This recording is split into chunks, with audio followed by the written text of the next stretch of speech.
Store manager dragged shy cashier to bathroom. Unaware 50 Hell's Angels were watching. The fluorescent lights hummed softly overhead as Grace Mitchell straightened the candy display near the register. Her fingers moved methodically, organizing the colorful wrappers into neat rows. The store was quiet except for the gentle whir of the refrigerator units along the back wall. A bell chimed as the front door opened. Mrs. Henderson, a regular customer in her 70s, shuffled in with her worn canvas shopping bag. Grace offered her a small smile, the kind that didn't draw too much attention, but showed she recognized the elderly woman. "Evening, dear," Mrs. Henderson said, making her way to the dairy section. Grace nodded politely, but didn't engage further. She'd learned over her 2 years working here that most customers preferred minimal interaction, and that suited her just fine. Her hands moved to reorganize the impulse items near the register: lip balm, lighters, and small packets of aspirin. The evening crawled by slowly. A teenager came in for an energy drink, barely glancing her way as he tossed exact change on the counter. A couple stopped for gas and picked up some snacks, talking to each other the whole time, as if Grace were invisible. She rang up their purchases efficiently, speaking only to tell them the total.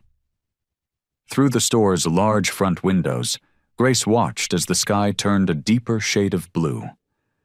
A few cars passed by on the quiet street, their headlights briefly illuminating the interior of the store. The familiar sight reminded her of countless other evenings spent in this same spot, watching life happen around her while she remained safely in her bubble. Before you continue listening, please let me know where in the world are you watching from today. Now back to the story. A rush of cold air swept in as a group of college students burst through the door, laughing and talking loudly about a party they were heading to. Grace instinctively drew back slightly, making herself smaller behind the counter. They grabbed chips and dip, weaving through the aisles with the casual confidence of youth. "That'll be $27.50, Grace said softly when they approached the counter. The tallest boy slapped down some crumpled bills, still engaged in conversation with his friends. They left in a whirlwind of energy and noise, leaving behind a silence that felt almost heavy in comparison. Grace glanced at her watch. 8:45 p.m. Only 15 minutes left in her shift. Her shoulders slumped slightly as she thought about her mother at home. The caregiver would be leaving soon, and her mom always got confused in the evenings. The familiar weight of responsibility settled over her as she considered what to make for dinner. The store's shelves held plenty of options, but Grace knew she needed to be careful with their limited budget. Her mother's medical bills took most of her paycheck, leaving little room for extras. She eyed the markdown section where day-old bread and nearly expired items offered the best deals. A middle-aged man in a business suit came in for cigarettes, barely looking up from his phone as she rang up his purchase. Grace noticed his expensive watch and crisp collar, wondering what it would be like to have such certainty in one's place in the world. The minutes ticked by slowly. Grace began her closing routine, counting the money in the register, making sure the coffee station was clean, and checking that the coolers were properly stocked for the morning shift. Each task was familiar, almost comforting in its predictability. As the clock approached 9, Grace's thoughts drifted to the grocery list in her pocket. She knew the items by heart: bread, eggs, soup, and her mother's favorite tea. Maybe there would be some marked-down vegetables she could add to stretch their meals further. Through the office window, Grace could see David pacing back and forth, his shoes clicking against the linoleum floor. Every few minutes, he would stop to check something on his clipboard, his face pinched with displeasure. Grace tried to focus on restocking the shelves, but she could feel his eyes on her whenever he glanced out. The fluorescent lights cast harsh shadows across David's face as he emerged from his office for the 3rd time that hour. He stood in the doorway, arms crossed, watching as Grace arranged bottles of soda in the cooler. His presence made her hands shake slightly, causing one of the bottles to slip. She caught it before it fell, but not before David clicked his tongue in disapproval. "Careful with the merchandise, Mitchell," he said, his voice sharp. "We can't afford waste." Grace nodded silently, carefully placing the bottle in its spot. She'd been covering extra shifts all week for Jenny, who was home with the flu. The extra hours meant more money for her mother's care, but they also meant more time under David's scrutiny. As the afternoon wore on, David found more reasons to hover. He pointed out dust on the top shelves, questioned her organization of the magazine rack, and made notes on his clipboard with aggressive scratches of his pen. Grace kept her head down and continued working, trying to ignore the knot forming in her stomach. "The coffee station needs attention," David announced loudly enough for the few customers in the store to hear. Grace hurried over, though she'd cleaned it thoroughly just an hour ago. She wiped down the already spotless counter while David watched, his foot tapping impatiently. The day dragged on, marked by David's constant critiques. When Grace took her lunch break, she could see him through the break room window, reorganizing displays she'd just finished. She barely touched her sandwich, her appetite diminished by the tension. Near the end of her shift, while Grace was counting her register, David appeared beside her. His cologne was overwhelming in the small space, and she had to resist the urge to step back. "Mitchell," he said, his voice clipped. "My office, after your shift." Grace's hands trembled as she counted the last stack of ones. "Yes, sir. Is there a problem?" David's eyes narrowed. "Several, actually. You've been slacking on basic responsibilities. The store's standards are slipping under your watch." "I'm sorry," Grace said quietly. "I've been trying to keep up with everything while covering for Jenny." "That's not an excuse," David cut her off. "If anything, you should be working harder to prove yourself worthy of the extra hours." He gestured to a small spill near the coffee station that must have happened moments ago. "Case in point. Sloppy work, Mitchell. Very sloppy." Grace nodded, her chest tight. She'd been working doubles, sacrificing her breaks to keep the store running smoothly. But looking at David's stern face, she knew none of that mattered. "After your shift," he repeated, turning toward his office. "Don't make me wait." The remaining minutes of her shift ticked by with excruciating slowness. Grace completed her closing duties with extra care, knowing David was watching for any mistake. When the clock finally showed 9, she took a deep breath and walked toward the back office, her footsteps heavy with dread. Grace's footsteps echoed in the empty corridor as she followed David toward the back of the store. The hallway seemed longer than usual, stretching endlessly under the dim fluorescent lights that flickered overhead. Her heart beat faster with each step, though she tried to convince herself this was just another routine meeting. "Sir?" she ventured quietly, her voice barely above a whisper. "What exactly did I do wrong?" David didn't answer. His shoulders were tense, his movements stiff as he walked ahead of her. The sound of his heavy breathing filled the narrow space. Grace noticed his hands clenching and unclenching at his sides, his knuckles white with tension. The storage room doors passed by on either side. First inventory, then the break room, then supplies. But David didn't stop at any of them. Instead, he continued toward the very back of the store, where the hallway ended at the employee bathroom. Something wasn't right. Grace's chest tightened as uncertainty gave way to fear. This wasn't the way to his office at all. "I really should be getting home," Grace said, her voice trembling. "My mother needs—" David spun around so quickly that Grace stumbled backward. His face was red, contorted with anger she'd never seen before. "Your mother?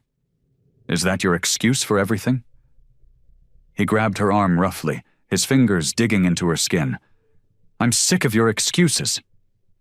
Grace tried to pull away, but his grip only tightened. "Please, you're hurting me," she gasped. "Hurting you?" David's laugh was harsh and cold. "You want to know what hurts? Having an employee who can't follow simple instructions. Who thinks she can slack off just because she has family problems?" He yanked her forward, dragging her toward him, the bathroom door. The fluorescent light above them buzzed and flickered, casting strange shadows across David's face. Grace's heart hammered in her chest as panic set in. This couldn't be happening. The quiet convenience store she'd worked in for 2 years suddenly felt like a trap. "I'll do better," Grace promised, her voice shaking. "Whatever I did wrong, I'll fix it." "Oh, you'll learn your lesson all right," David snarled, reaching for the bathroom door handle. "I'm going to teach you exactly what happens to employees who don't appreciate their jobs." The bathroom door creaked open, and Grace felt tears welling in her eyes. But before David could push her inside, a deep rumble filled the store, the sound of dozens of motorcycles pulling up outside. The front door chimes rang out, not with their usual gentle tinkle, but with the force of the door being thrown open. Heavy boots thundered against the floor, and David's head snapped up at the sound. "What the hell?" David muttered, his grip on Grace's arm loosening slightly. A shadow fell across the hallway. No, not one shadow, but many. The thundering footsteps grew louder, and suddenly, the corridor was filled with the imposing presence of 50 Hell's Angels. Their leather vests creaked as they moved, patches and pins glinting under the fluorescent lights. At their head stood DeMarco, his massive frame nearly touching the ceiling. His tattooed arms were crossed over his chest, and his eyes locked onto David's hand gripping Grace's arm. The temperature in the hallway seemed to drop several degrees. When DeMarco spoke, his voice was like rolling thunder. "Take your hands off her. Now." David's fingers went slack, and he released Grace's arm as if he'd been burned. He stumbled backward, his face draining of all color as he stared up at the wall of leather-clad bikers blocking the hallway. The fluorescent lights cast harsh shadows across DeMarco's face as he took another step forward. David pressed himself against the bathroom door, trying to make himself smaller. The narrow hallway seemed to shrink even further with the presence of so many large men, their leather vests creaking as they shifted to form a protective barrier around Grace. Grace's heart was still racing, but the fear from moments ago began to transform into something else. The Hell's Angels, despite their intimidating appearance, radiated a warmth she hadn't expected. Their eyes, though hard when looking at David, softened when they glanced her way. "You okay, miss?" one of them asked quietly. His voice was gentle, a stark contrast to his towering frame and the skull tattoo on his neck. Grace nodded, unable to find her voice. Her arm still tingled where David had grabbed her, and she absently rubbed the spot. DeMarco noticed the gesture, his jaw tightening as he turned back to David. "Let me make something very clear," DeMarco said, his voice low and controlled. Each word carried the weight of a promise. "We've been watching. We've seen how you treat your employees, especially Grace here." He took another step closer to David, who pressed himself even harder against the door. "It stops now." The other angels shifted, their leather and chains creating a symphony of quiet menace.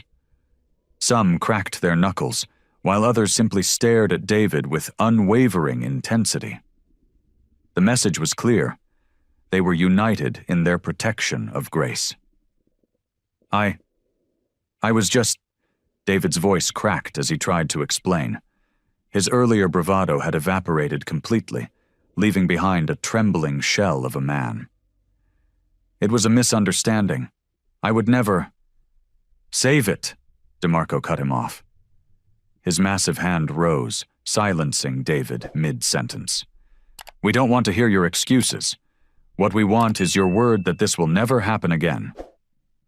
He paused, letting the silence stretch uncomfortably. "Because if it does, if you so much as look at Grace the wrong way, we'll be back. And next time we won't be so polite about it." Grace watched as David nodded frantically, his face pale and sweaty. Yes, of course, I'm sorry, I'm so sorry," he stammered, the words tumbling out in a rush. But his eyes darted everywhere except at Grace, making it clear his apology was born of fear rather than genuine remorse.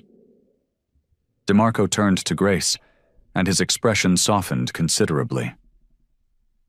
"You don't have to be afraid anymore," he said quietly, his voice carrying a gentleness that seemed impossible from someone so imposing.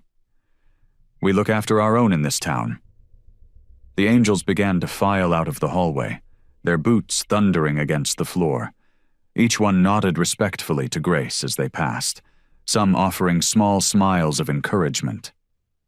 The contrast between their fierce appearance and their protective nature left Grace speechless, rooted to the spot as she tried to process everything that had just happened. David remained pressed against the bathroom door, mumbling apologies that grew increasingly desperate as the angels departed. His hands shook as he straightened his tie, trying to regain some semblance of dignity, but his eyes remained wide with fear. The last angel to leave was DeMarco, who paused at the end of the hallway. He didn't say anything more. He didn't need to. His presence alone, and the promise of their return if needed, spoke volumes. David's trembling form and continued stream of hollow apologies proved the message had been received, even if his contrition wasn't sincere. Grace's hands trembled as she gripped the edge of the counter, her knuckles turning white. The rumble of motorcycle engines filled the parking lot, then gradually faded into the distance. The sudden silence in the store felt heavy, almost suffocating, broken only by the quiet hum of the refrigerators and the faint buzz of fluorescent lights overhead. She could still feel the lingering presence of the Hell's Angels, their unexpected protection like a warm blanket around her shoulders. The memory of DeMarco's commanding voice echoed in her mind, so different from the cruel tone David had used just minutes before. Her arm still held a ghost of David's rough grip, but somehow it didn't seem as important anymore. Through the store's large front windows, she watched the last of the motorcycles disappear around the corner, their taillights glowing like red fireflies in the growing dusk.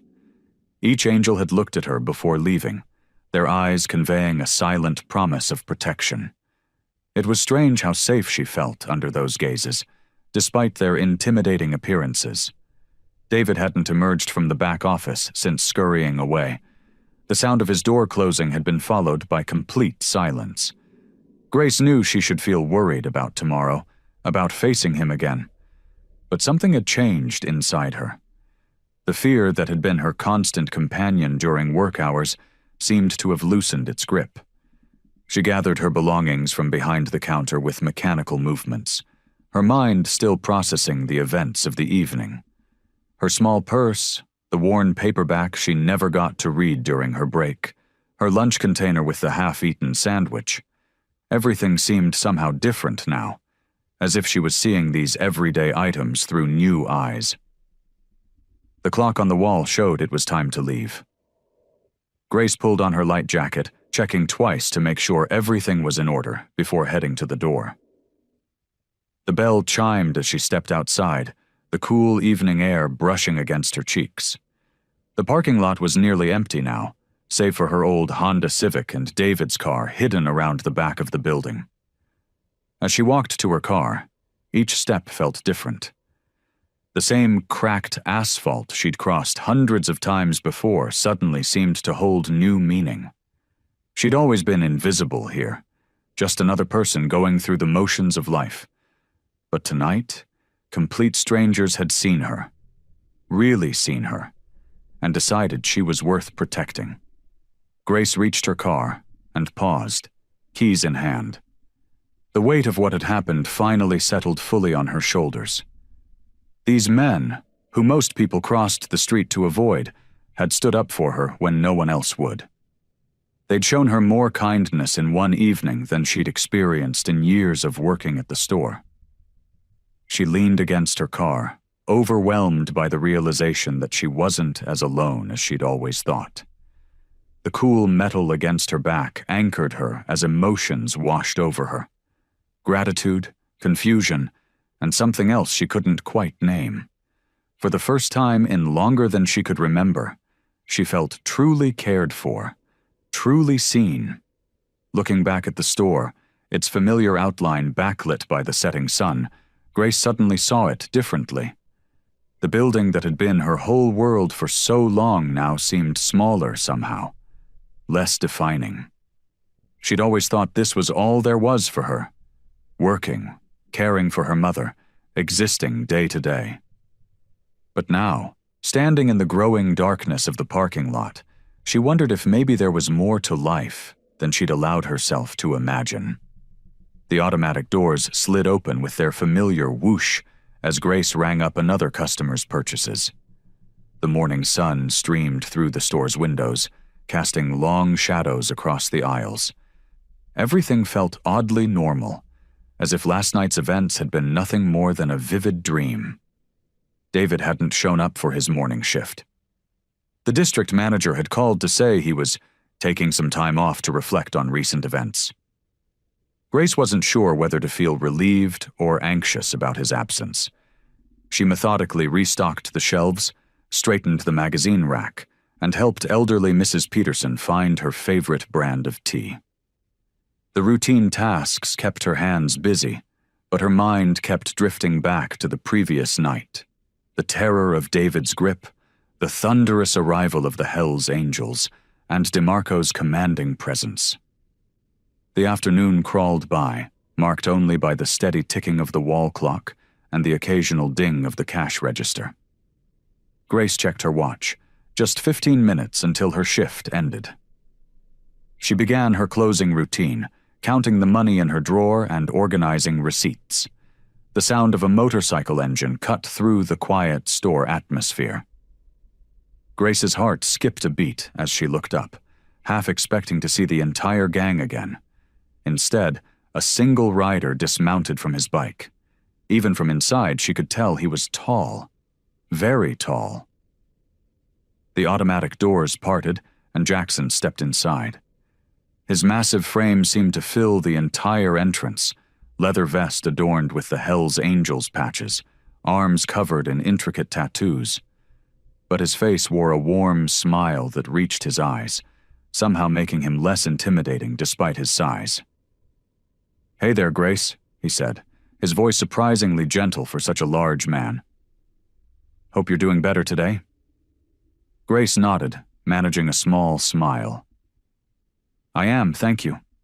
And thank you all for last night." Jackson approached the counter, his movements careful and deliberate, as if trying not to startle her. "No need to thank us. We've been coming here long enough to know you're one of the good ones. Nobody deserves to be treated like that." He leaned against the counter, but not in an imposing way. Instead, his posture was relaxed, almost casual. "Actually, that's partly why I'm here. We've got this thing coming up, a charity event for kids in need. We do it every year." Grace blinked in surprise. The image of tough bikers organizing a children's charity event seemed almost surreal. "We could really use someone like you to help out," Jackson continued. "Someone organized, good with people, someone who cares." Grace felt her cheeks warm at the unexpected praise. I don't know," she stammered. "I'm not sure I'd be much help. I'm not very good with crowds or being around lots of people." Jackson's smile widened encouragingly. "That's what you think, but we've seen differently. The way you handle difficult customers, how you always remember the regulars' names, how you slip extra napkins to the homeless guy who comes in for coffee." He paused, letting his words sink in. "You've got a gift for making people feel seen, Grace. We could use that at the event." Grace fidgeted with her name tag, uncertainty written across her face. The idea of stepping into such an unfamiliar situation made her stomach flutter with anxiety. "I've never done anything like that before," she admitted quietly. "Sometimes the best things in life happen when we step outside our comfort zone," Jackson said kindly. "Just think about it, okay? The event's this weekend at the community center. No pressure, but we'd love to have you there." Grace sat at her small kitchen table, stirring her coffee absently while watching the morning sun filter through her worn curtains. The invitation from Jackson played over and over in her mind, like a stuck record. Her mother shuffled into the kitchen, still in her nightgown. "Good morning, sweetie," she said, her voice clear and present. "One of her good days." Grace smiled, grateful for these lucid moments. "Morning, Mom. Would you like some toast?" As Grace prepared breakfast for her mother, she couldn't help but think about the charity event. The thought of being surrounded by leather-clad bikers made her pulse quicken with anxiety. Yet something about Jackson's gentle demeanor and kind words had struck a chord. "You're quiet this morning," her mother observed, taking small bites of her toast. "Something on your mind?" Grace hesitated, then told her mother about Jackson's invitation. Her mother listened intently, a knowing look in her eyes. "You know," her mother said, "before I got sick, I used to volunteer at the library's reading program. I was terrified at first, speaking in front of all those children. But it turned out to be the highlight of my week." Grace reached across the table and squeezed her mother's hand. These moments of clarity were becoming increasingly rare, making them all the more precious. Throughout her shift at the store that day, Grace found herself watching the customers differently. She noticed how Mrs. Chen always bought the same brand of green tea, how Tommy from the auto shop carried a photo of his daughter in his wallet, how the college student who came in for energy drinks always looked exhausted but managed to smile. Jackson was right. She did notice these things. Maybe she wasn't as invisible as she felt. During her lunch break, Grace sat in her car and made a pros and cons list on the back of an old receipt. The cons were easy: crowds, noise, uncertainty, the possibility of embarrassing herself. But the pros kept growing, helping others, proving to herself she could do more, showing gratitude to the people who had stood up for her. That evening, after helping her mother into bed, Grace stood in front of her bathroom mirror. The reflection showed a woman she'd grown comfortable with, quiet, reliable, unremarkable. But beneath that familiar image, she could feel something stirring, a whisper of possibility. She thought about DeMarco's protective presence, Jackson's genuine belief in her abilities, and the way the entire gang had come to her defense. They had seen something in her that she struggled to see in herself. Taking a deep breath, Grace reached for her phone. Her fingers trembled slightly as she dialed the number Jackson had left her. "Hello?" His friendly voice answered after 2 rings. "Hi, Jackson. It's Grace, from the store." She paused, gathering her courage. "I've been thinking about the charity event." "Yeah." She could hear the smile in his voice. "I'd like to help. Maybe with the donation booth? Something quiet in the background?" The words tumbled out quickly before she could change her mind. "That's great, Grace. We'd love to have you there." Jackson's enthusiasm was genuine and warming. After hanging up, Grace sat on the edge of her bed, her heart racing but not entirely from fear. She would stick to the background, stay quiet, and do what she did best: observe and help from the sidelines. It felt like a safe compromise between her comfort zone and this unexpected new territory. She set her alarm for the morning, already planning to wear her most inconspicuous outfit to the event. If she was going to do this, she would do it her way, quietly, carefully, and without drawing attention to herself. Grace's hands trembled as she parked her old Honda Civic in front of the community center. The parking lot was filled with gleaming motorcycles lined up in neat rows, their chrome catching the morning sun. She sat for a moment, watching volunteers carry boxes and supplies through the double doors. Taking a deep breath, she grabbed her purse and stepped out of her car. The sound of laughter and friendly chatter drifted from the building. As she approached the entrance, 2 Hell's Angels members held the doors open for her, greeting her with warm smiles that seemed out of place on their tattooed faces. Inside, the community center had been transformed. Colorful banners hung from the ceiling, and tables were arranged in neat rows. The smell of coffee and fresh-baked cookies filled the air. Members of the motorcycle gang, still in their leather vests, worked alongside elderly ladies from the church group and teenagers from the local high school. Grace hugged her arms around herself, feeling small in the bustling space. A group of bikers were setting up a face painting station, their rough hands carefully arranging bottles of bright paint. Near the stage, several women sorted through boxes of donated toys, while others hung streamers and balloons. "Grace, you made it!" Jackson's voice boomed across the room.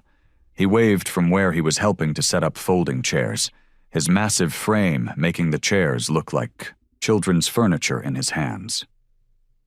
She managed a small wave back, her feet feeling rooted to the spot.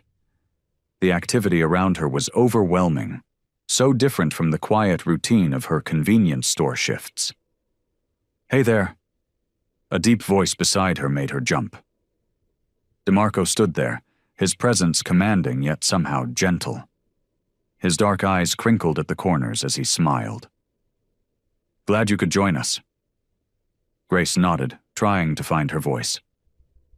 "Thank you for having me," she said softly. DeMarco's expression softened.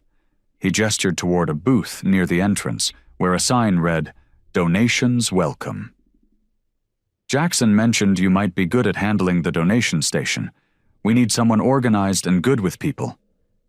"Oh, I don't know if I'm—" Grace started to protest, but DeMarco raised a hand. "You've got this," he said simply, giving her an encouraging nod. "Sarah over there will show you the ropes." Sarah turned out to be a grandmother of 3 who wore a leather vest over her floral dress. She walked Grace through the donation process, showing her where to record contributions and how to write receipts. "Most folks just want to know their money's going to help the kids," Sarah explained, her voice warm and patient. "You've got such a kind face, they'll trust you right away." As the first donors began to arrive, Grace found herself falling into an easy rhythm. She thanked each person, carefully recording their contributions and answering questions about the children's programs the money would support. To her surprise, she discovered she enjoyed listening to people's stories about why they chose to donate. An elderly man told her about his own childhood in foster care. A young couple shared how they'd been helped by a similar program years ago. Each interaction left Grace feeling more connected to her community than she had in years.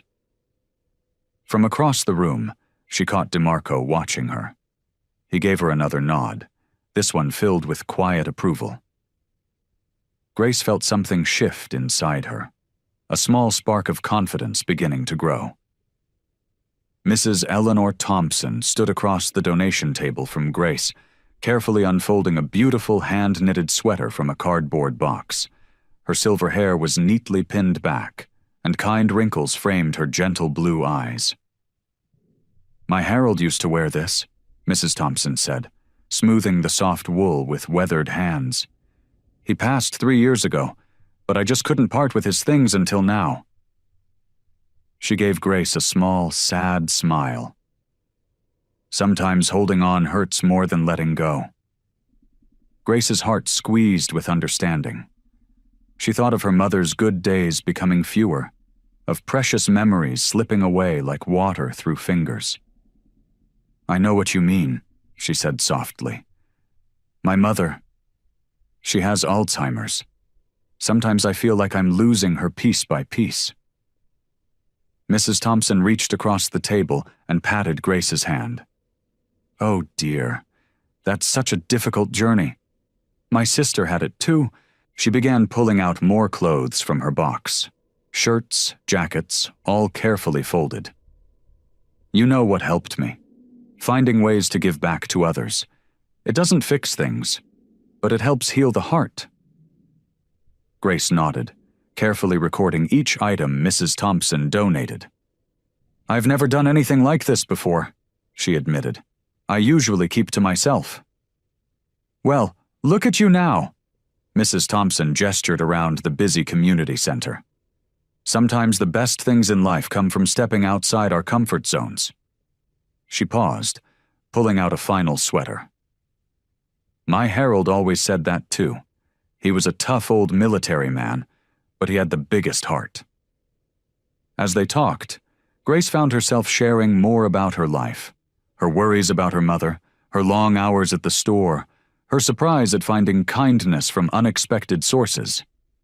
Mrs. Thompson listened with genuine interest, offering gentle wisdom and understanding. "You remind me of myself at your age," Mrs. Thompson said, her eyes twinkling.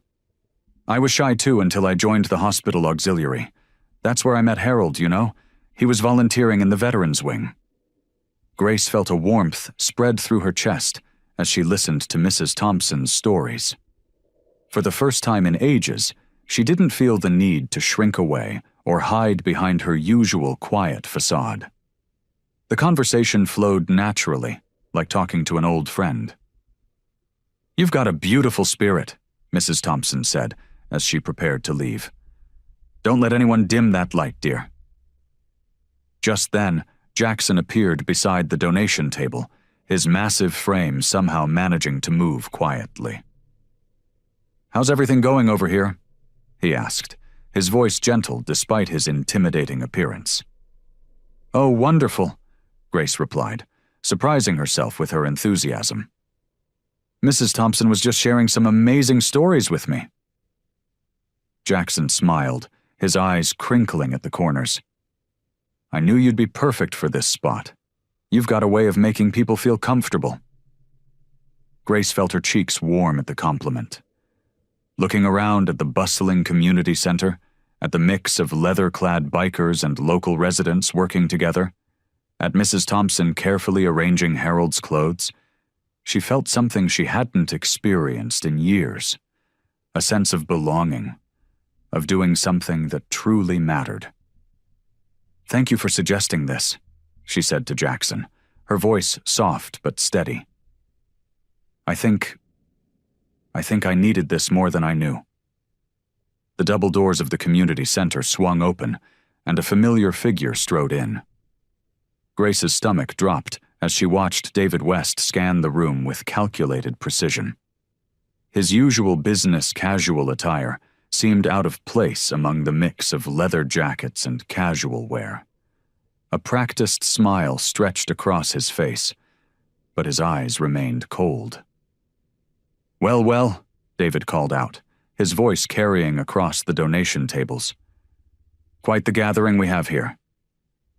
He walked through the center aisle, nodding at people as if he belonged there. Grace's hands trembled slightly as she sorted through the donated clothes. Mrs. Thompson, who was still nearby, noticed the change in Grace's demeanor and moved closer, providing a silent wall of support. David approached the donation table, his shoes clicking against the floor. "Grace," he said, voice dripping with artificial warmth. "I've been looking for you. I wanted to properly apologize for my behavior the other day. I was out of line." The words sounded rehearsed, empty. Grace could feel the stares of nearby volunteers, including several Hells Angels who had paused their work to watch the interaction. She managed a small nod, focusing on folding a sweater with precise movements. "It's been a stressful time at the store," David continued, raising his voice slightly. "But seeing all this," he gestured around the room. "It's inspiring. Really shows what our community can do when we work together. Before Grace could respond, David spotted DeMarco across the room, directing some volunteers. His eyes lit up with opportunity. "Ah, there's the man in charge." He straightened his tie and walked purposefully toward the gang leader. Grace watched as David approached DeMarco, extending his hand with practiced confidence. Even from a distance, she could see David's salesman's smile, the one he used when corporate visitors came to the store. "Mr. DeMarco," David's voice carried across the room. "I must say, this is an impressive operation you've got here. You know, with my management experience, I could help streamline things, make it even more efficient." DeMarco crossed his tattooed arms, listening silently as David continued. "For instance, the donation station could use some reorganization, maybe a more structured approach. I noticed some inefficiencies in the current setup." Grace's cheeks burned as she heard David subtly criticize her work. She glanced down at her carefully organized donation records and neat piles of sorted clothing. Mrs. Thompson placed a gentle hand on her shoulder. "Don't let him get to you, dear," the older woman whispered. "You're doing a wonderful job." David's voice grew more animated as he pitched his ideas to DeMarco. "I could take over the coordination, free up your people for other tasks. After all, I have years of experience managing large operations." Grace forced herself to keep working, methodically recording donations and arranging items. Her hands wanted to shake, but she kept them steady, remembering how the Hells Angels had stood up for her before. Still, David's presence felt like a dark cloud over what had been a bright morning. Several bikers had moved closer to Grace's table, their presence protective rather than threatening. Jackson appeared at her side, casually leaning against the table as he kept an eye on David's interaction with DeMarco. "You okay?" he asked quietly. Grace nodded, managing a small smile. "Yes," she said, surprised to find she meant it. Despite David's attempts to unsettle her, she refused to let him spoil what she'd found here, a sense of purpose and belonging. David circled the donation area like a shark, pointing out what he considered inefficiencies in Grace's system. His dress shoes clicked against the floor as he moved, making Grace more aware of his presence with each step. "You see," he announced loudly, picking up one of Grace's carefully organized folders. "This tracking system is far too basic. We need spreadsheets, proper data entry." He flipped through the pages where Grace had neatly recorded each donation. "This kind of manual recording is outdated." Grace's chest tightened as she watched him dismiss her work. She'd spent hours developing a system that everyone could easily understand and use. The local seniors especially appreciated the simple, clear format. Mrs. Thompson, still sorting clothes nearby, spoke up. "I find Grace's system quite helpful. Some of us older folks aren't too handy with computers, you know." David barely acknowledged the elderly woman, continuing his critique. "And these sorting bins," he gestured at the clearly labeled containers. "They should be arranged by size first, then type. It's just common sense." He began moving boxes around, disrupting the organization Grace had carefully put in place. Several volunteers exchanged concerned glances. The smooth flow of donations that had been running all morning began to falter as David inserted himself into every process, suggesting changes and criticizing procedures. Jackson, who had been helping carry heavy boxes, set down his load and crossed his arms. "Things were working just fine before you showed up," he said, his voice low but firm. "Well, that's a matter of opinion," David replied with a dismissive wave. "I'm simply trying to bring some professional oversight to this operation." The way he said operation made it sound like something questionable. Grace felt her hands trembling as she tried to maintain order at her station. A young mother approached with a bag of children's clothes, but before Grace could help her, David stepped in. "Let me show you how this should be handled," he said, pushing past Grace. "We need to implement a proper intake process. Forms should be filled out in triplicate.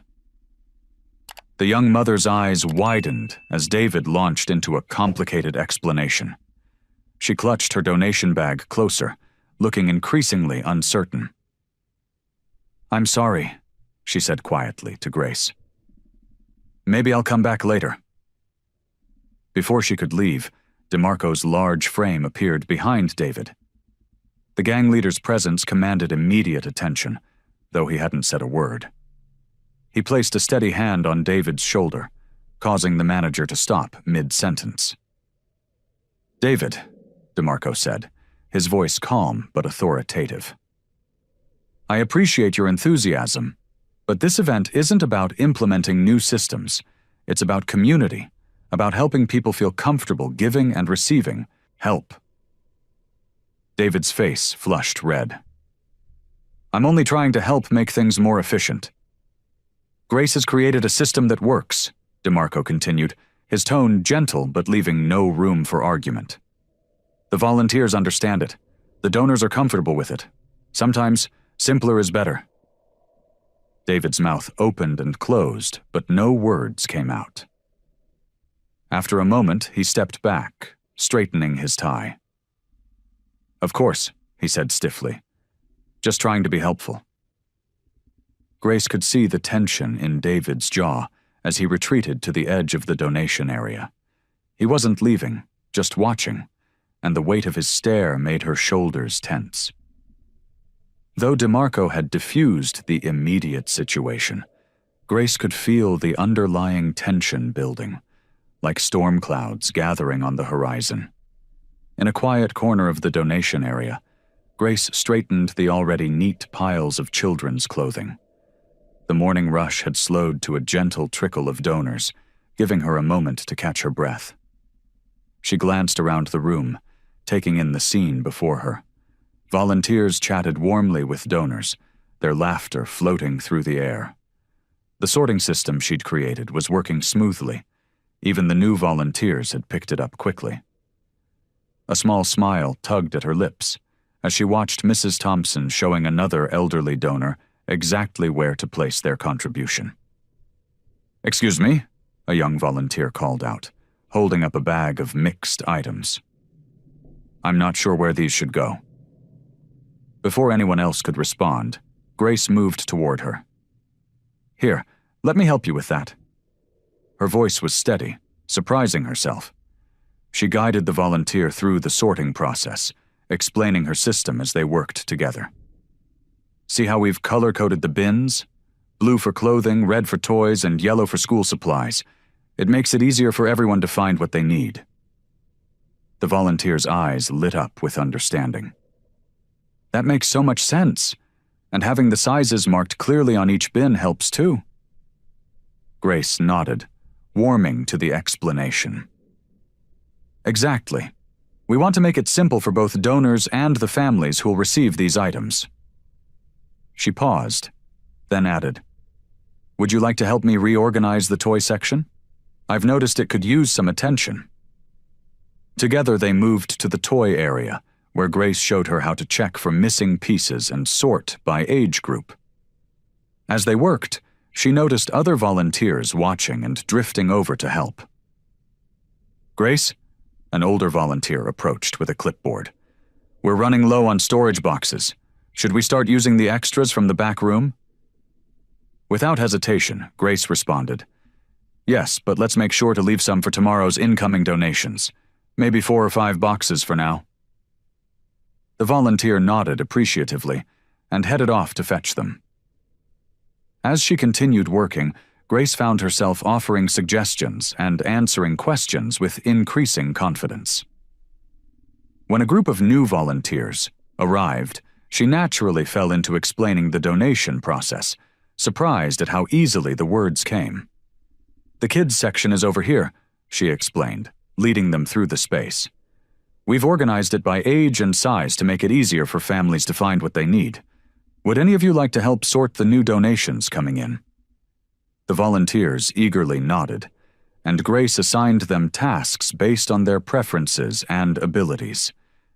She couldn't help but notice how smoothly everything was running. How natural it felt to guide others. Jackson appeared beside her as she finished directing the new volunteers. His presence was less intimidating now, more like a friendly shadow. He gestured for her to step aside with him. "You know," he said, his voice warm with approval, "I've been watching you today. You've really taken charge here, Grace. The way you're helping everyone, organizing things, making sure everything runs smoothly, it's impressive." Grace felt her cheeks warm at the praise. "I'm just trying to help," she said softly. Jackson shook his head. "No, it's more than that. You're leading. People are looking to you for guidance, and you're giving it to them naturally. You've got a real talent for this." Looking around at the busy room, at the volunteers working together seamlessly, at the system she'd created running like clockwork, Grace felt something shift inside her. Maybe she wasn't just the quiet cashier anymore. Maybe she could be more. The afternoon sun streamed through the community center's windows as donors continued to filter in and out. Grace had just finished helping a mother find winter coats for her children when she heard David's voice cut through the pleasant chatter like a knife. "These people don't belong here." David stood in the middle of the room, his face red with anger. He pointed accusingly at a group of Hell's Angels who were helping elderly donors carry heavy boxes. "They're criminals, troublemakers. How can anyone trust them with charity work?" The room fell silent. Grace's heart pounded as she watched several families draw their children closer, uncertainty clouding their faces. The peaceful atmosphere they'd worked so hard to create was shattering around them. David's voice grew louder, more theatrical. "I've seen what these thugs are capable of. They threatened me at my own store." He turned to address the crowd directly. "Is this really who you want handling donations for your children?" A murmur of concern rippled through the room. Some donors clutched their bags closer, while others began edging toward the exit. Grace watched helplessly as the morning's progress started to unravel.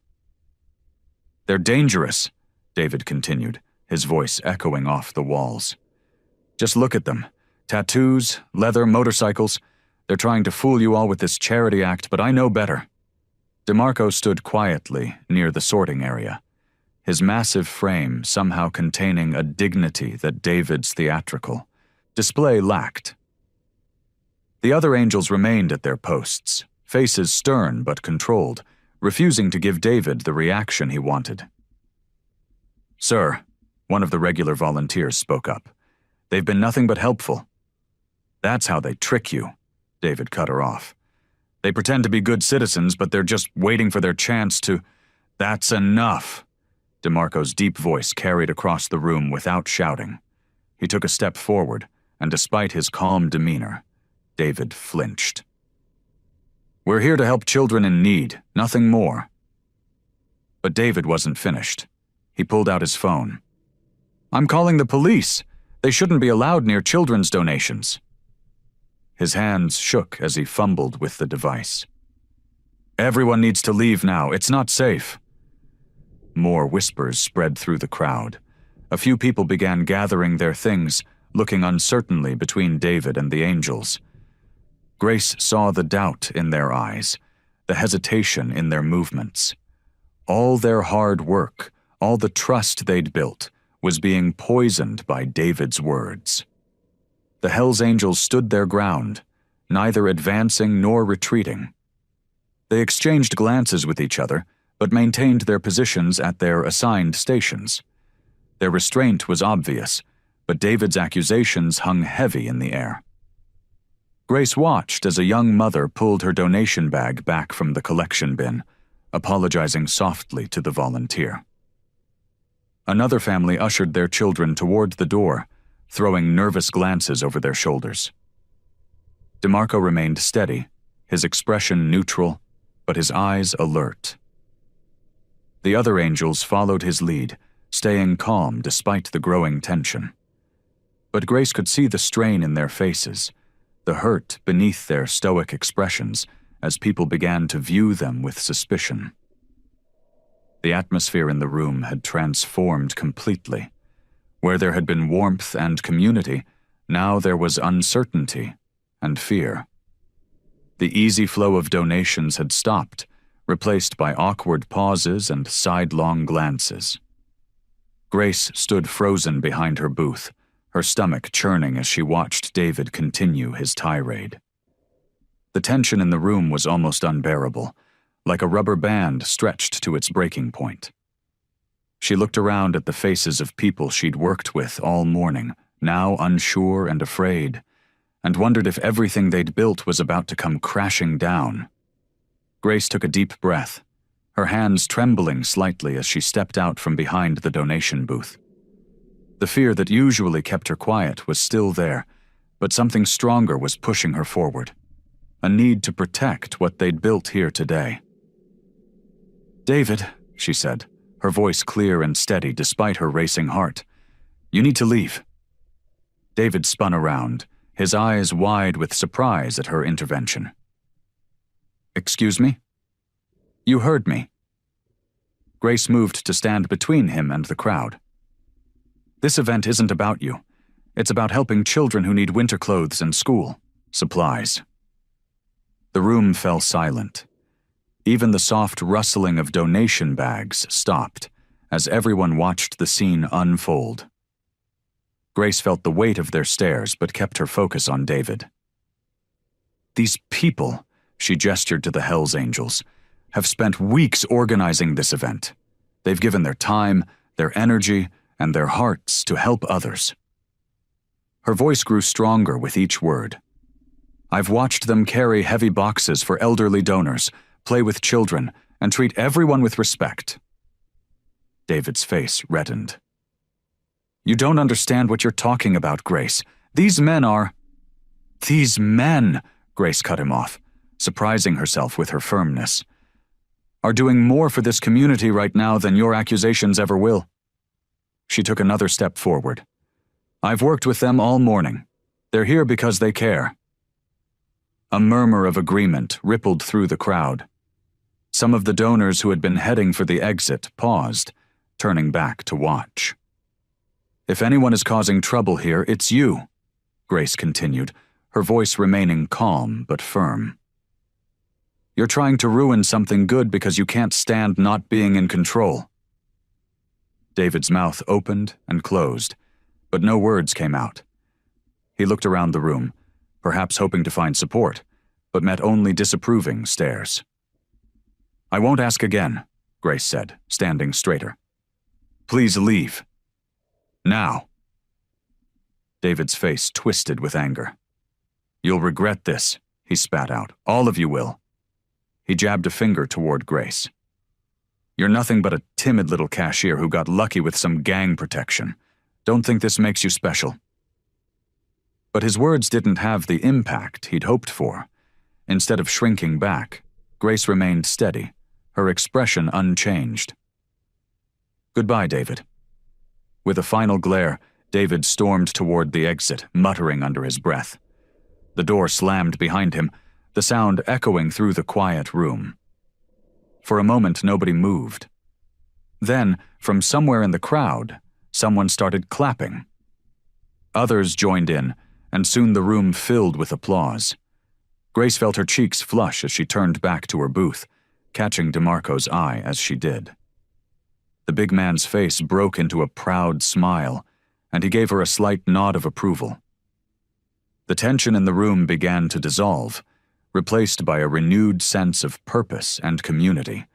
The event resumed its natural flow, with donors returning to their tasks and volunteers continuing their work. Grace noticed that some of the families who had been ready to leave were now coming back, offering apologetic smiles as they handed over their donations. She returned to her position behind the donation booth, her hands still shaking slightly, but her heart lighter. For the first time in her life, she had stood her ground. And it felt right. The door had barely stopped rattling from David's dramatic exit when Jackson appeared at Grace's side, gently touching her shoulder. "You okay?" he asked, his voice filled with genuine concern. Grace nodded, surprised to find that she actually meant it. I am. She looked around at the temporarily stalled event. Donors and volunteers stood in small clusters, whispering and casting uncertain glances around the room. Let's get back to work, she said, louder this time. These donations won't sort themselves. Her words seemed to break the spell. The Hells Angels immediately sprang into action, returning to their stations with renewed energy. DeMarco began directing traffic at the entrance, his imposing figure now wearing a welcoming smile that put nervous donors at ease. Grace returned to the donation booth, where a line had started to form. An elderly woman stepped forward, arms laden with carefully folded children's clothes. That took real courage, dear, she said, placing the bundle on the table. I just did what needed to be done, Grace replied, carefully sorting the items into appropriate bins. She felt a warmth spread through her chest as she worked, a feeling of belonging she'd never experienced before. Throughout the afternoon, the Hells Angels kept checking in on her. They brought her water, helped sort particularly large donations, and made sure she took breaks when needed. It wasn't just protection anymore. It was genuine care and respect. Hey, Grace, called out one of the younger members, Tommy, as he wheeled in another cart of donations. We're running out of space in the storage room. Got any ideas? Without hesitation, Grace surveyed the room. Let's move these tables against the wall, she suggested, pointing to some empty furniture. We can stack the boxes higher there, and it'll create more walking space too. The bikers nodded in approval and immediately began implementing her suggestion. Grace watched in amazement as they worked together seamlessly, following her directions without question. Even more surprising was how natural it felt to give those directions. As the afternoon wore on, the stream of donations seemed endless. Parents brought in outgrown clothes, local businesses delivered supplies, and community members arrived with everything from winter coats to school backpacks. Each time the door opened, Grace felt a surge of joy at seeing another person ready to help. Jackson appeared again, this time with a clipboard. Grace, you're not going to believe this, he said, grinning broadly. We've already doubled last year's donations, and there's still an hour to go. Grace's eyes widened as she looked at the numbers. All around her, boxes were stacked nearly to the ceiling, filled with items that would help countless children. The sight brought tears to her eyes. Happy tears this time. You did this, DeMarco said, appearing beside her. His voice was gruff but warm. People stayed because of you. They saw someone standing up for what's right, and it made them want to be part of it. Grace felt her cheeks flush at the praise, but she didn't look away. Instead, she straightened her shoulders and smiled. We all did this, she corrected him, gesturing to the room full of bikers and volunteers working together. Everyone here made it happen. Looking around at the bustling room, Grace felt something she hadn't experienced in years. Real, genuine pride. Not just in the success of the event, but in herself. She had found her voice today, and with it, she'd found a family she never expected. The last donor had left, and the Hells Angels were busy loading the final boxes into their trucks.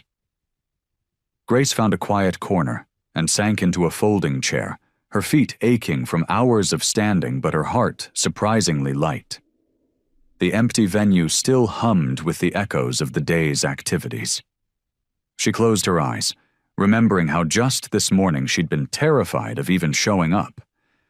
The familiar knot of anxiety that usually sat in her stomach had been replaced by something warmer, more solid. Pride, maybe? Or confidence? Whatever it was, it felt right.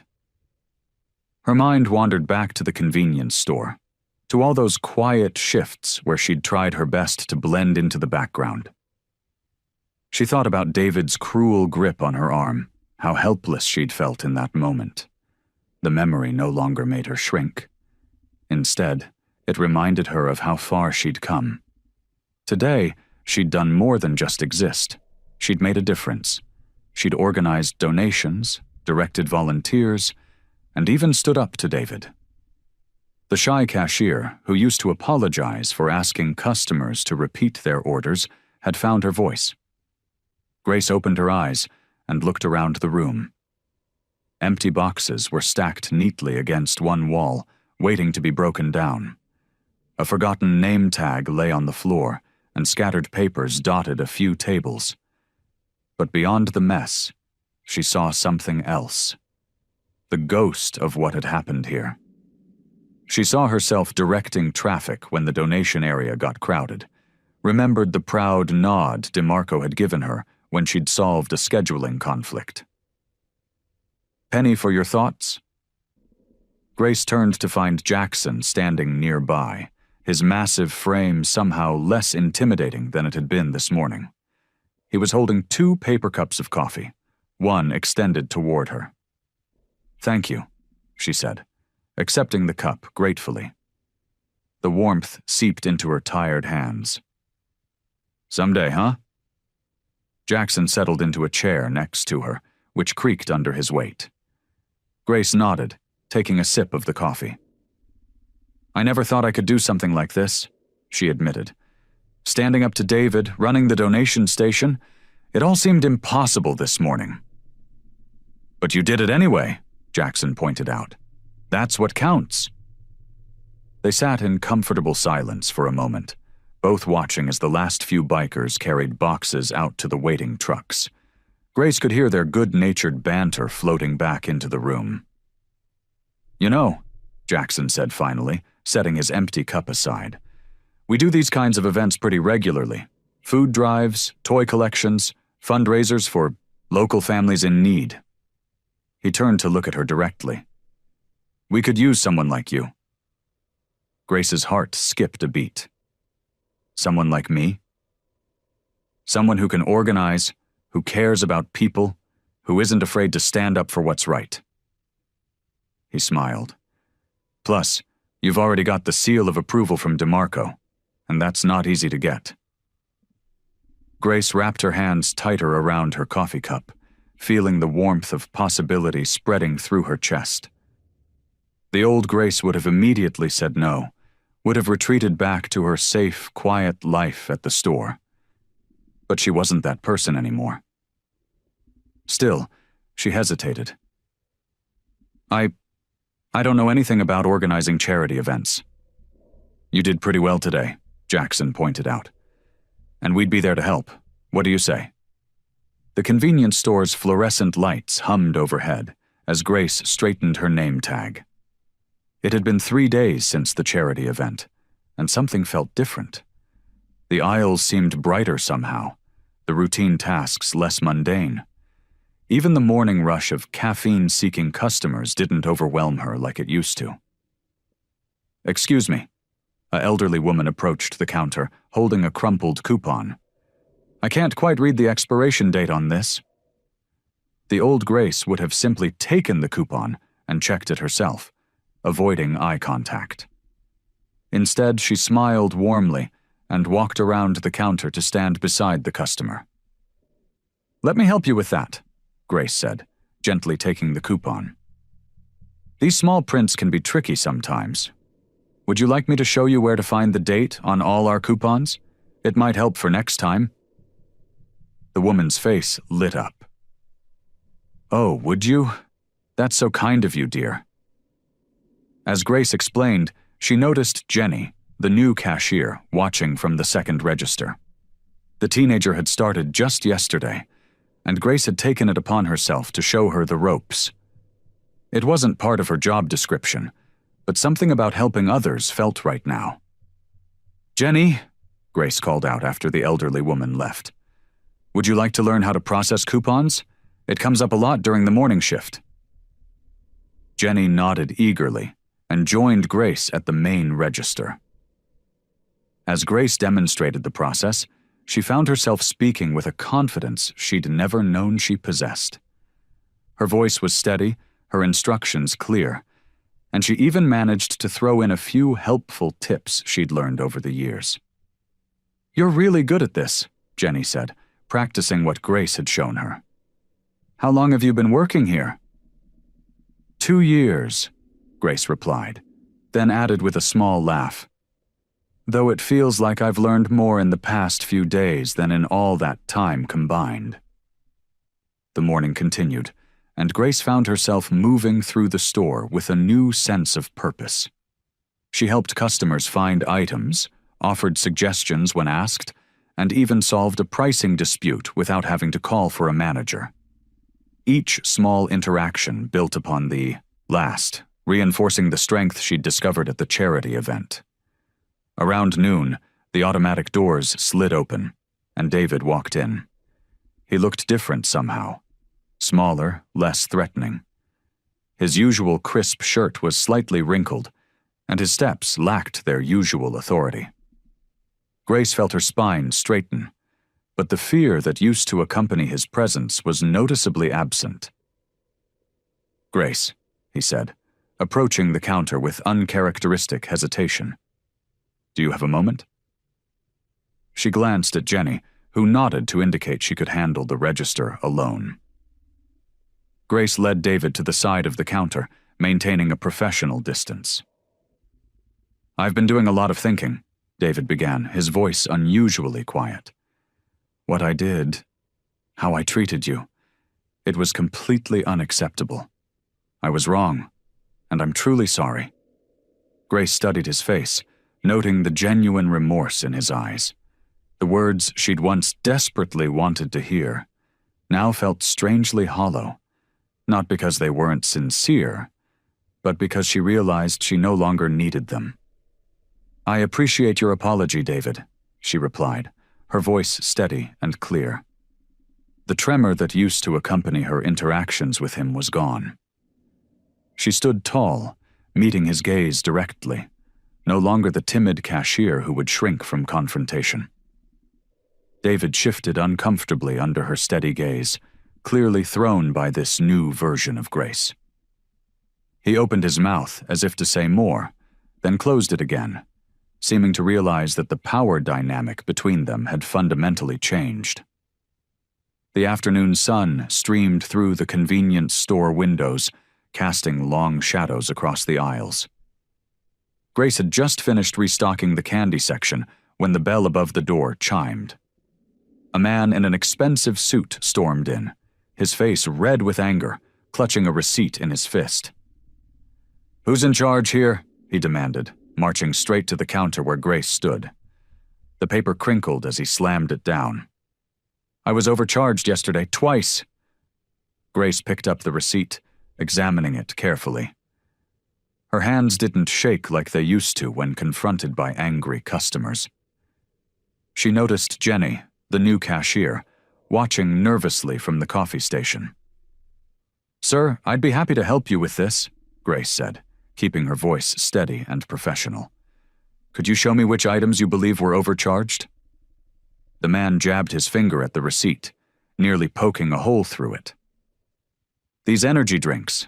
The sign said 2 for $5, but I was charged full price. It's highway robbery." Grace remembered the promotion had ended 3 days ago.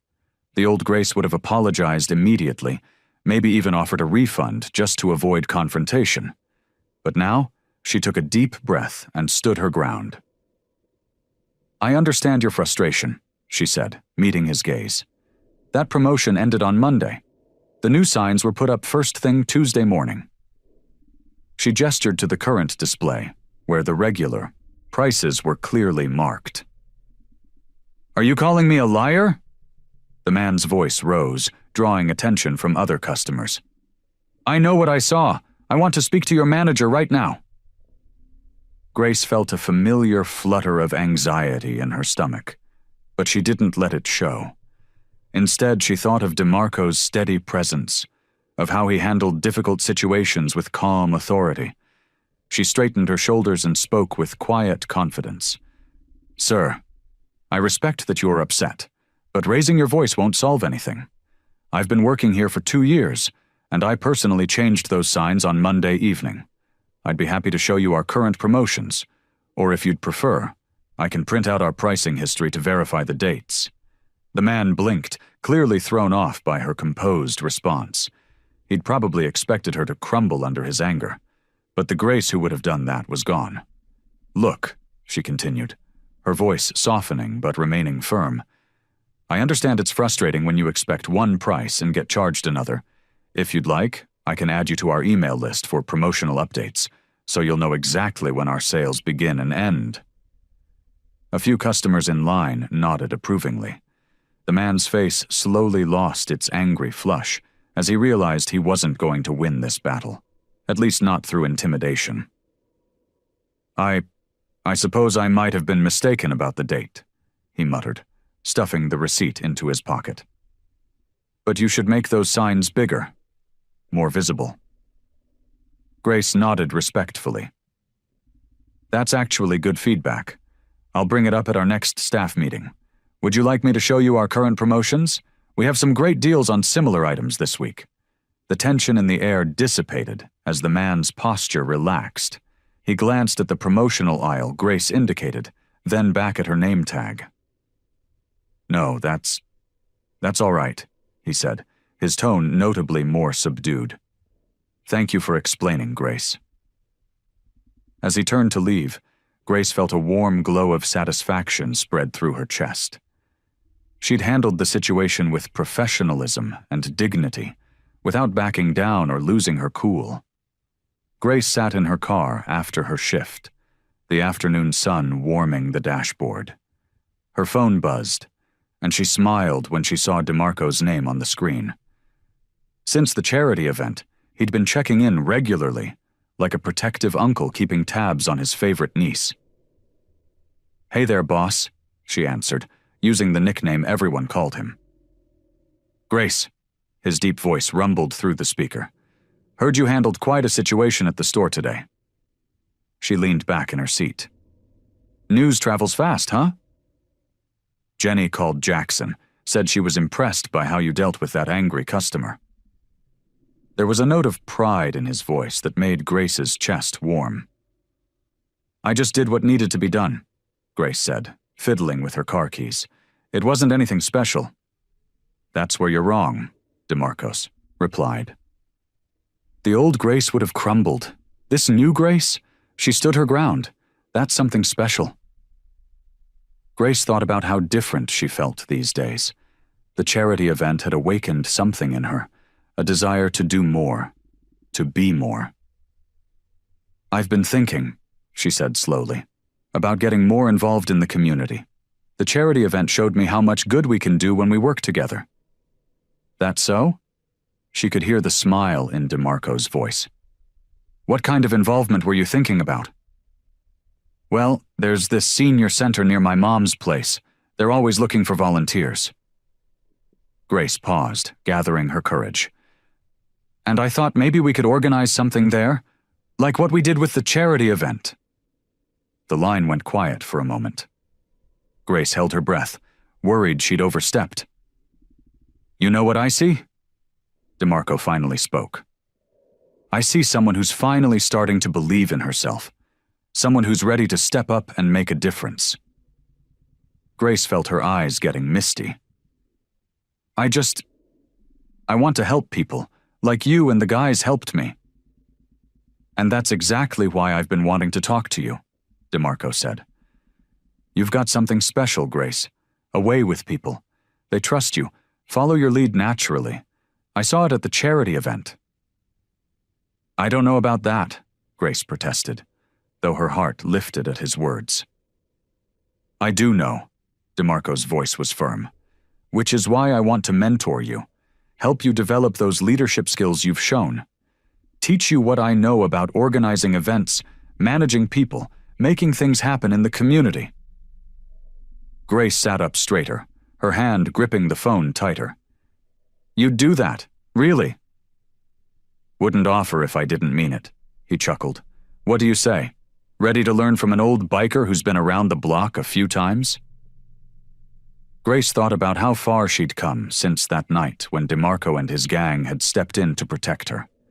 She thought about the confidence she'd found, the strength she didn't know she had. "Yes," she said firmly. "I'd like that very much." "Good," DeMarco replied. "We'll start next week. First lesson, planning that senior center event you mentioned." Grace grinned, already feeling excited about the possibilities ahead. The shy cashier, who used to hide from the world, was gone, replaced by someone who was ready to make her mark on the community.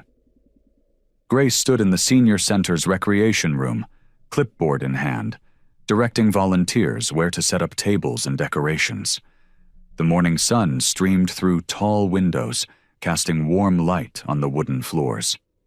Several Hell's Angels members, wearing their leather vests over clean white t-shirts, carefully arranged chairs while chatting with the elderly residents. "The bake sale tables should go near the entrance," Grace called out to Jackson, who was helping another volunteer with a folding table. "We want people to smell those cookies as soon as they walk in." DeMarco watched from the doorway, arms crossed, and a slight smile on his face. Over the past few weeks, he'd guided Grace through the planning process, but today she was running the show.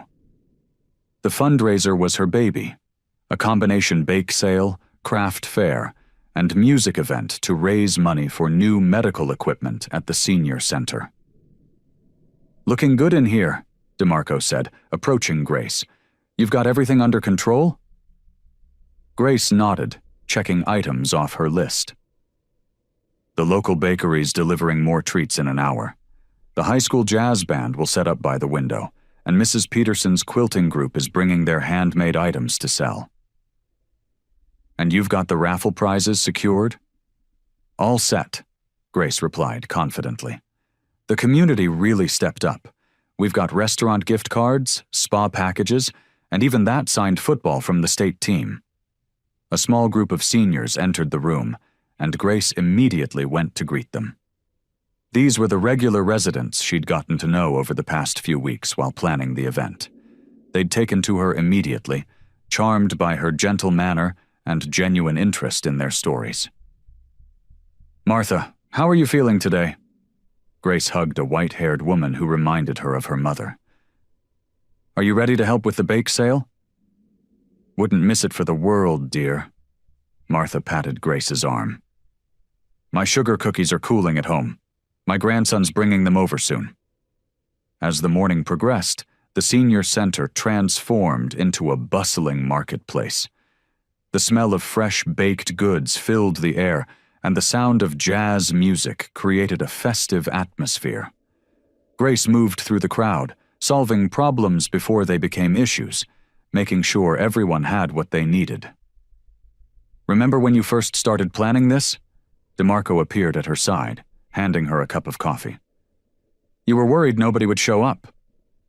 Grace accepted the coffee gratefully. "I still can't believe how many people came to help. Even David from the store donated some gift cards." "That's because you've shown them what you can do," DeMarco said. "They trust you now. They know when Grace Mitchell's organizing something, it's going to be worth their time." Grace watched as families browsed the craft tables, children played games with the seniors, and people dropped generous donations into the collection boxes. The Hell's Angels mingled with the crowd, their tough appearance softened by their gentle interactions with the elderly residents. "You know," Grace said, "I used to think I was invisible, just the quiet girl at the register who nobody really noticed." She paused, taking in the scene before her. "But now you're the woman who makes things happen," DeMarco finished for her. "The one who brings people together." A volunteer waved Grace over to help resolve a question about the raffle tickets. As she walked away, she caught her reflection in one of the windows. The person looking back at her wasn't the timid cashier anymore, but someone who stood tall, someone who knew her worth, someone who had found her place in the community. The fundraiser hummed with activity around her, a testament to what she could accomplish when she believed in herself. Grace smiled, ready to tackle whatever challenge came next. The community center buzzed with activity as volunteers scurried around, setting up tables and hanging decorations for the Children's Reading Program fundraiser. Grace adjusted her name tag, which now read Lead Organizer beneath her name. The title still felt new, like a jacket that hadn't quite broken in yet. "Everything's set up in the West Wing," Jackson reported, his tattooed arms full of children's books. "The storytelling corner looks amazing with those cloud decorations you designed." Grace checked her clipboard and nodded. "Thanks, Jackson. Could you make sure the snack station is stocked? We're expecting at least 50 kids from the elementary school." As Jackson headed off, Grace felt a familiar presence behind her. DeMarco stood there, watching her work with obvious pride. "Look at you," he said, his deep voice warm with approval. "Running this place like you've been doing it for years." Grace smiled, though her stomach was doing flip-flops. "I'm nervous," she admitted. "This is the first time I'm actually in charge of everything. What if something goes wrong?" "Then you'll handle it," DeMarco said simply. "Just like you've handled everything else that's come your way." Around them, other Hell's Angels members were helping with final preparations. Some wore colorful, reading-themed pins on their leather vests, creating an endearing contrast that made Grace's heart swell. These tough-looking men had become like family to her, supporting her every step of the way. "Ms. Mitchell?" A young volunteer approached with a concerned look.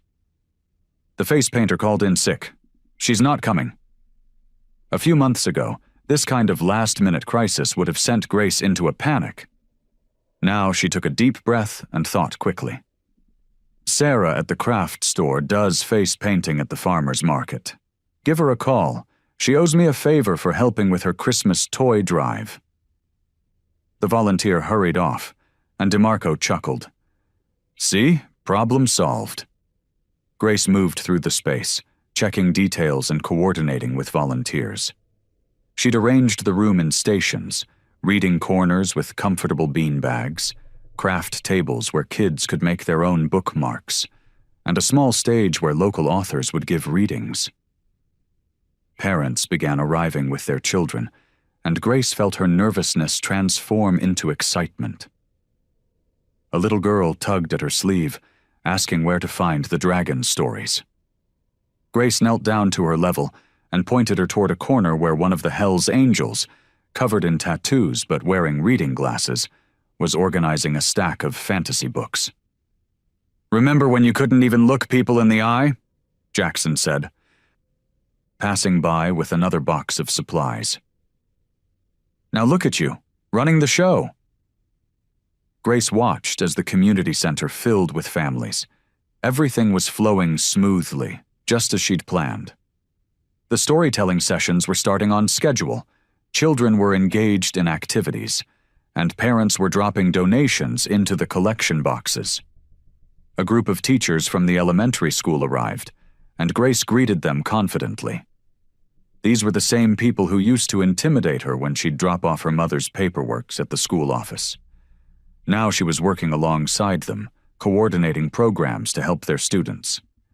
From across the room, she caught DeMarco's eye. He gave her a subtle nod, one that said he'd known all along what she was capable of. Grace stood a little straighter, feeling the mantle of leadership settle more comfortably on her shoulders. She wasn't just the shy cashier anymore. She was making a real difference in her community, and it felt right. Grace pushed open the door to her mother's room at Sunny Meadows Care Home, carrying a small photo album under her arm. The afternoon sun streamed through lace curtains, casting gentle shadows across her mother's familiar face. Martha Mitchell sat in her favorite armchair, wrapped in a soft blue blanket, her silver hair neatly combed. "Hi, Mom," Grace said softly, pulling up a chair beside her. "I brought something to show you." Martha's eyes brightened with recognition. One of her good days, Grace realized with relief. Those moments were becoming rarer, but they were all the more precious for it. "Grace, sweetheart," Martha smiled, reaching out to touch her daughter's hand. "You look different today. Happier." Grace opened the photo album across their laps. "I am happier, Mom. Remember how I told you about the charity events I've been helping with?" She pointed to a photograph of herself surrounded by Hell's Angels members, all of them grinning as they stood in front of tables piled with donated books. "Oh my," Martha said, adjusting her glasses. "Are these the motorcycle fellows you mentioned?" Grace nodded, turning the page to show more pictures. "They've helped me so much, Mom. Remember how scared I used to be? How I'd barely speak up at the store?" She touched a photo of herself at the microphone during the last fundraiser. "Look at me now, giving speeches, organizing events." Martha's fingers traced the outline of Grace's face in the photograph. "You remind me of your father," she said softly. "He always knew you had it in you to do great things." Grace felt her throat tighten with emotion. "I wish he could see me now." "He can, sweetheart," Martha said with surprising clarity. "He always could." They went through more photos together. Images of Grace working with children at reading events, coordinating volunteer activities, standing proudly with DeMarco and the other Hell's Angels as they presented donation checks to local charities. "Tell me about this one." Martha pointed to a picture of Grace laughing with a group of volunteers. "That was when we organized the summer reading program," Grace explained. "We helped over 50 kids improve their reading skills. Some of them had never owned their own books before." Martha squeezed her daughter's hand. "You found your calling, haven't you?" Grace paused, letting the truth of those words sink in. She thought about how far she'd come from the timid cashier who used to hide behind her register. The change wasn't just in what she did, it was in who she'd become. "I have," she admitted. "But it's more than that, Mom. I found myself." She closed the photo album and looked at her mother. "All those years I was so focused on just getting by, on being invisible. I never knew who I really was or what I could do." Martha's eyes were clear and knowing. "And now?" "Now I know that being strong doesn't mean being perfect. It means being brave enough to try, to speak up, to help others." Grace felt tears welling up in her eyes. "I'm not just surviving anymore, Mom. I'm living." Her mother reached up to wipe away a tear from Grace's cheek, just as she had done when Grace was a little girl.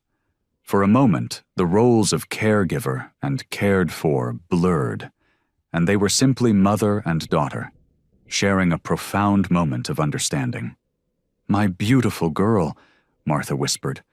"You've always been extraordinary. You just needed to believe it yourself." Grace heard the whispers before she saw them.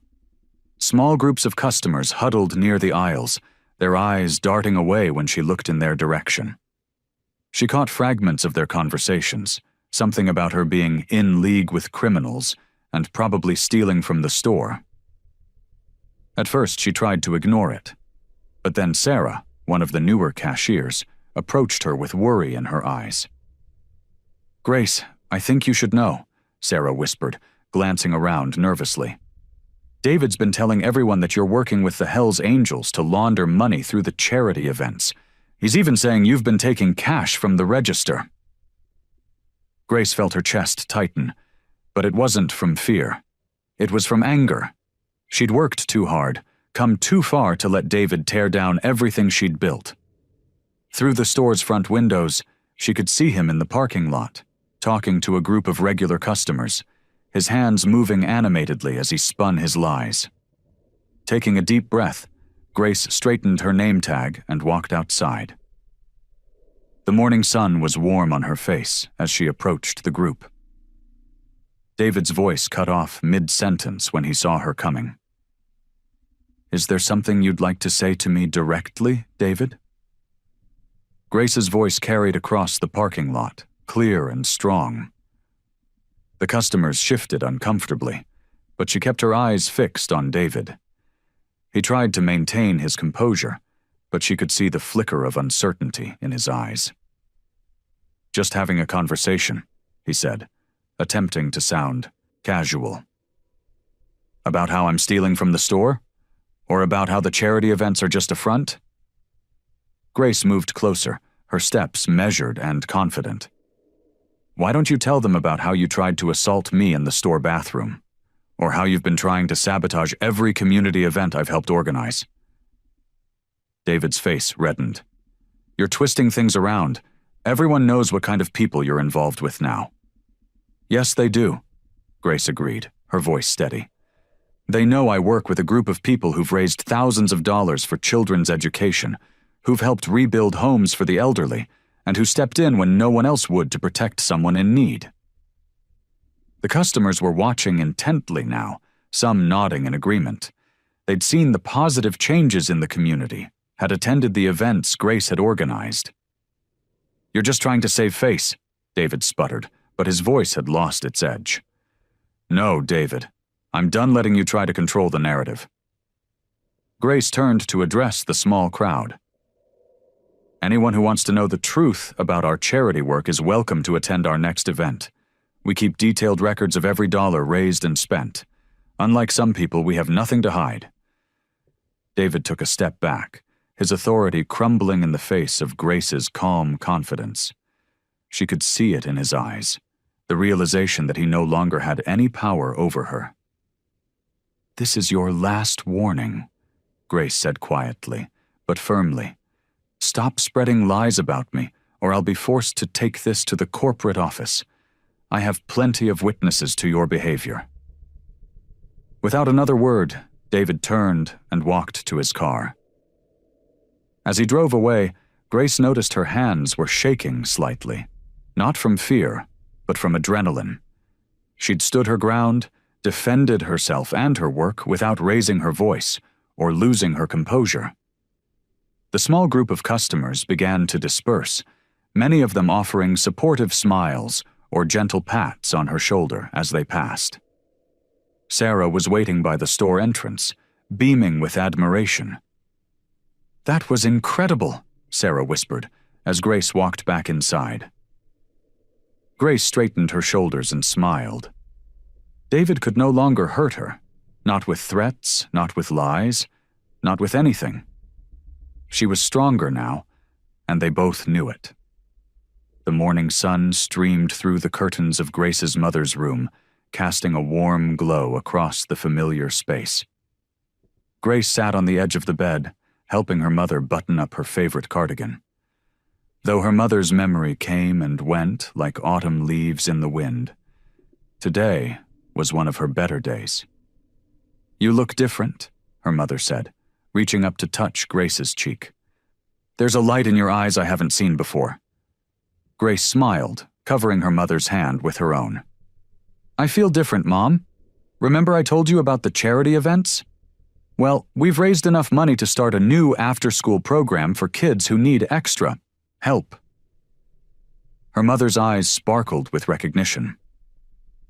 "With those motorcycle friends of yours?" "The Hells Angels," Grace confirmed, adjusting her mother's collar. "They've become like family to me. DeMarco especially.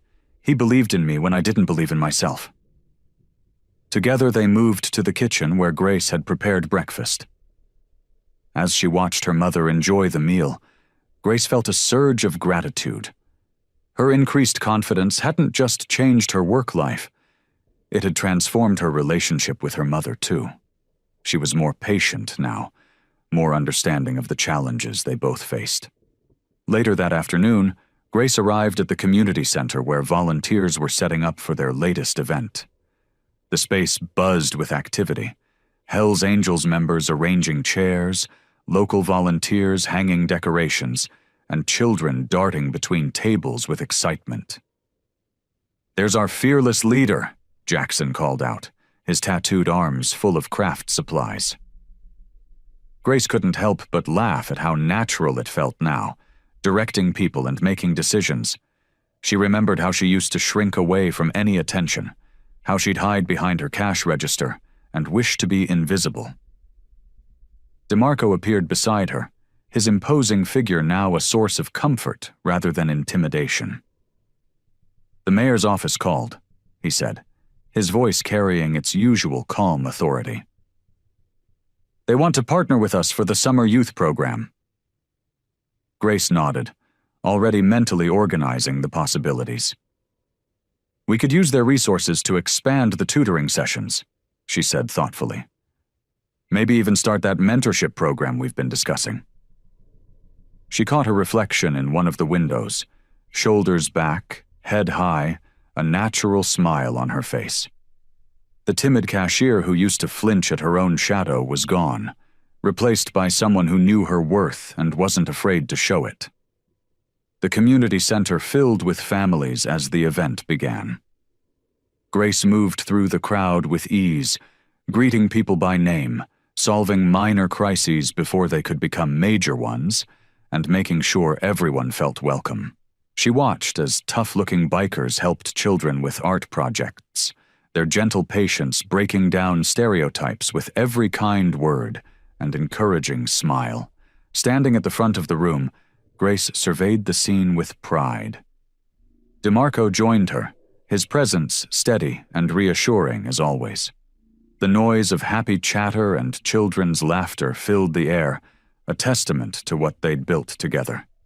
"You've come a long way," DeMarco said quietly, watching as more families streamed through the doors. Grace thought about her journey, from the frightened woman in the convenience store to someone who could organize events like this, someone who could make a real difference in her community. She thought about all the challenges she'd faced and overcome, and all the ones still to come. She smiled, feeling the strength of her newfound confidence. "We all have," she replied, ready to embrace whatever challenges lay ahead. "I hope you like this story. Please share what's your favorite part of the story, and where in the world you are watching from. Have a wonderful day."